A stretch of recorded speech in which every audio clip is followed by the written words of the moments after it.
Hi friends, welcome back to my channel Sri Junction. நான் இன்றைக்கி வந்துட்டு பருப்பு கடையிறது எப்படின்னு செஞ்சு காமிக்க போகிறேன். வாங்க அதுக்கு தேவையான பொருள் என்னென்னு பார்த்துடலாம். பாருங்க, அதுக்கு வந்துட்டு கொத்தமல்லி இலை, ஜீரகம், அதுக்கப்புறமா பச்சை மிளகா, கருவேப்பிலை, வெள்ளை பூண்டு, அதுக்கப்புறமா பருப்பு, மஞ்சள் பொடி போட்டு வேக வச்சுருக்குறேன். அது தேவை. வாங்க இப்போ நம்ம செய்யறதுக்கு ஆரம்பிச்சிடலாம். கட்டி காஞ்சிருச்சு. ஓகேவா? இப்போ நம்ம எண்ணெய் ஊற்றிக்கலாம்.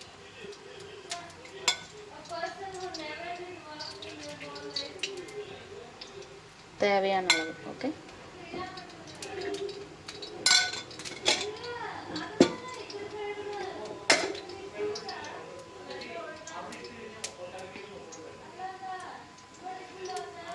ஃபஸ்ட்டு ஜீரகம் போட்டுக்கலாம்.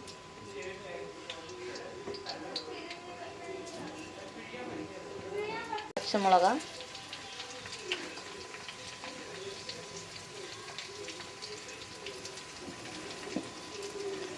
வெள்ளை பூண்டு,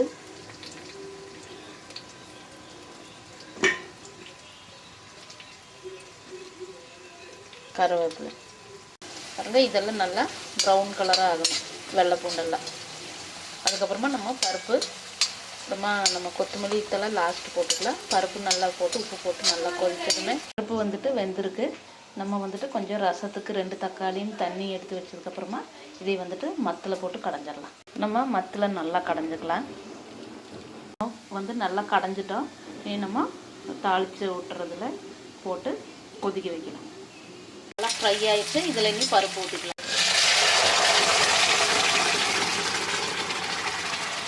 உப்பு போட்டுக்கலாம் தேவையான அளவு. கொஞ்சமாக தண்ணி ஆட் பண்ணிக்கலாம். இங்கே வந்து மஷ்ரூம் ரெடி ஆகிட்டுருக்கு. ஓகே, நம்மளோட பருப்பு ரெடி ஆயிடுச்சு. கொத்தமல்லி இலை தூவி இன்னொரு பாத்திரத்துக்கு ட்ரான்ஸ்ஃபர் பண்ணிக்கலாம். இல்லாட்டி இப்படியே விட்டுக்கலாம். நம்ம வந்துட்டு உப்பு இருக்கான்னு பார்த்துக்கலாம். கரெக்டாக இருக்குது. ஓகே,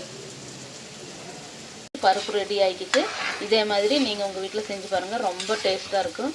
ஓகேவா? Bye friends. இங்கே வந்துட்டு மஷ்ரூம் ஃப்ரையும் ரெடி ஆகிக்கிச்சு. பருப்பு பாருங்கள், இங்கே வந்துட்டு மஷ்ரூம் ஃப்ரை. ஓகே, இதே மாதிரி நீங்கள் செஞ்சு பாருங்கள்.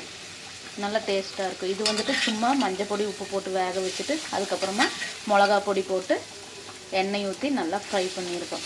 ஓகே, இந்த பருப்புக்கு வந்துட்டு இது ரொம்ப டேஸ்ட்டாக இருக்கும். Bye friends.